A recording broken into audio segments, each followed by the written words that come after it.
Salut tout le monde, c'est Erwan Lovray. On se retrouve donc pour l'après-match de cette 17e journée de la Ligue de BKT. Le Hack qui a fait 0-0 au Paris FC. C'est parti pour mon débrief.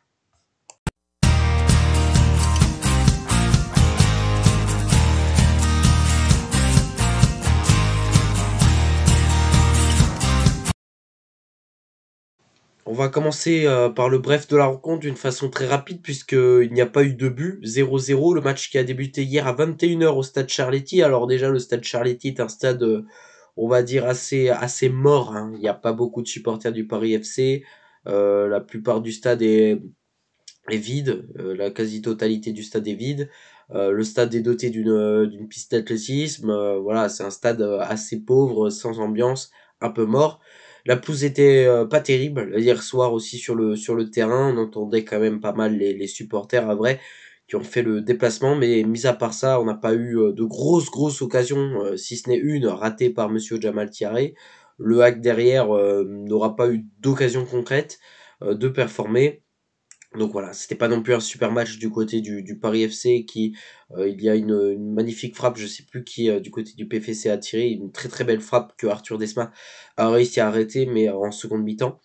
Donc voilà, sinon, mis à part quelques petites, une ou deux occasions, on n'a rien eu d'autre à se mettre sous la dent dans ce match. Je dirais que le score de 0-0 est assez logique. Et c'est parti donc pour notre 100% avec le hack ne peut pas toujours gagner, mais pour moi, j'ai la sensation que sur ce match, c'est plus 2 points de perdus que 1 point de gagné. Les raisons sont claires, le Paris FC était largement battable. Le Paris FC nous a pas sorti un match extraordinaire, nous non plus, et c'est pour ça que le score de 0-0, je pense, reflète assez bien la rencontre. Mais voilà, je pense que ouais, qu'on n'était pas motivé. C'est même Amy Richardson qui l'a dit au micro à la mi-temps. Ouais, falloir qu'on trouve l'envie. Non, il n'y a pas d'envie à avoir. L'envie, tu dois l'avoir directement quand tu es sur le terrain.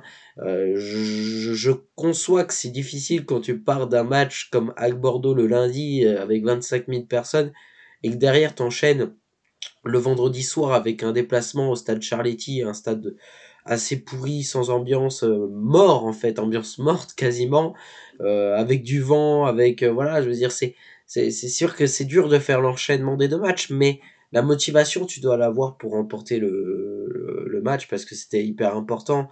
Après, je veux dire, malgré tout ça, l'occasion du match, c'est Jamal Thiaré qui la rate. Alors, je vais être gentil avec Jamal Thierry parce que c'est un joueur du hack et que je respecte tous les joueurs du HAC. Mais je sais pas comment il y a des gens qui trouvent qu'il soit bon. Enfin, pour moi, il a pas le niveau de la Ligue 2, encore moins d'une équipe qui veut monter, quoi. Enfin, je veux dire, pour moi, c'est un joueur.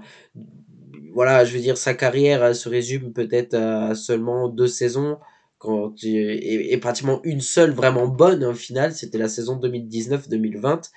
Et encore, la saison avait été interrompue, mais cette saison-là, il était avec Tino Kadewere, et on va pas se cacher, ça se passait bien avec Tino. Mais depuis que Tino est plus là, Jamal, expliquez-moi comment ça se fait qu'il y a des gens encore qui apprécient sa façon de jouer, comment, enfin, tu ne peux pas apprécier, parce que à chaque fois qu'il a un face-à-face, il les rate, il se casse la gueule, enfin, je sais pas, je sais pas comment, enfin, voilà. Moi, je l'appelle l'allumette parce qu'il a des jambes très fines et parce qu'il se casse la gueule et parce qu'il est faible. C'est simple. Moi, Jamal Thiaré, il serait dans mon équipe, il y a longtemps qu'il serait plus là. Il y a longtemps qu'il serait plus là. Je veux dire, aujourd'hui, je suis pas en colère parce que le Hack va nous faire un 0-0. Non, je suis pas en colère. On est premier, on a toujours nos 5 points d'avance, on a 6 points d'avance sur le troisième. On est bien. Voilà, je veux dire, on n'a pas perdu depuis août. Je ne peux que être satisfait, malgré tout, du point. Mais Jamal Thierry, on peut pas faire ça avec Jamal. On peut pas. On peut pas. La saison, on peut pas avec Jamal Thierry. Je veux dire, quand Jamal Thierry était pas titulaire, là, un petit peu sur cette première partie de saison, j'étais très content. J'étais très content. Même Nabil Adoui, qui est pas attaquant, avant-centre, est meilleur que lui. Voilà, faut quand même se rendre compte. Moi, je préfère Yann Kitala, même si Yann nous a pas prouvé de grandes choses jusqu'à là. Mais Yann Kitala, lui, est déjà plus, comment dire, plus robuste au niveau du corps. Plus robuste, donc il tire mieux. Alors oui, on n'a pas vu un grand Yann Kitala, comme je l'ai dit sur la première partie de saison, c'est vrai. Mayan Kitala, par contre, je pense à un corps plus fort. Voilà. Mais voilà, je passe globalement ce 100% hack un peu à descendre Jamal Thierry, mais des fois, il faut oser dire les choses. Et moi, je le dis globalement depuis que ma chaîne YouTube existe. Ma chaîne YouTube existe depuis 2019.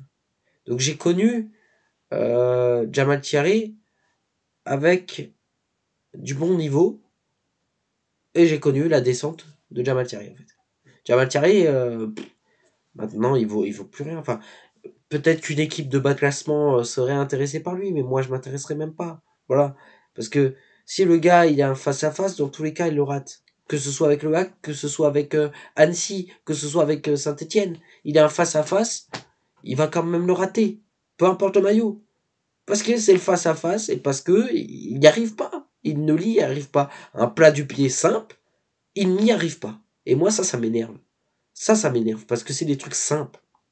C'est pas un enroulé extérieur de pleine lucarne, voilà, non, c'est pas ça que je lui demande, de coup de foulard, machin, c'est pas ça que je lui demande. Ce que je lui demande, c'est un plat du pied simple. Et je ne râle pas parce qu'il l'a raté hier soir face au Paris FC. Je râle parce que ça arrive tout le temps. Parce que ça arrive tout le temps. J'ai un souvenir, j'ai encore le souvenir d'un match, c'était un HAC contre Guingamp à l'époque. C'était à l'époque Covid, donc il me semble qu'il y avait que 5000 personnes encore à Océane. Je sais plus quelle saison c'était peut-être saison 2020-2021, probablement. Ça devait être ça. Je me souviens, il y avait un face-à-face, il y avait eu, on aurait pu remporter le match, et pareil, il nous rate le face-à-face. Alors, la différence, c'est qu'il se casse pas la gueule, mais qu'il tape bien à côté, alors qu'il est en face-à-face avec le gardien.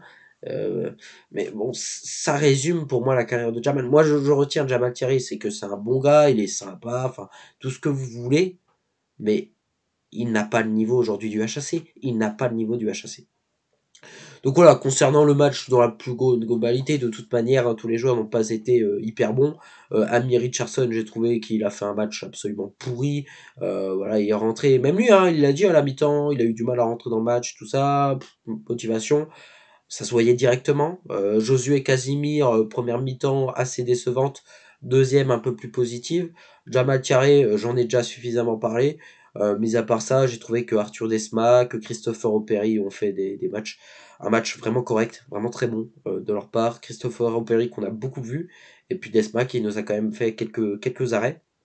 Donc voilà pour cette rencontre, qui pour moi est plus 2 points de perdu contre au niveau du Paris FC que 1 point gagné. Après, on prend un point, on continue notre petit bonhomme de chemin. On n'a pas perdu depuis août, c'est une satisfaction. On finit quand même l'année en beauté, même si on remporte pas le match. C'est tout pour cette vidéo, merci à toutes et à tous de l'avoir suivi. On se retrouve évidemment pour la 18e journée de la Ligue de BKT. Ce sera face à Sochaux, donc j'ai hâte déjà de vous retrouver. Moi je vous souhaite une très bonne année 2023 à tous. C'était la dernière vidéo de 2022, donc voilà, on basculera sur la nouvelle année pour la prochaine. Bisous les amis, et à l'année prochaine.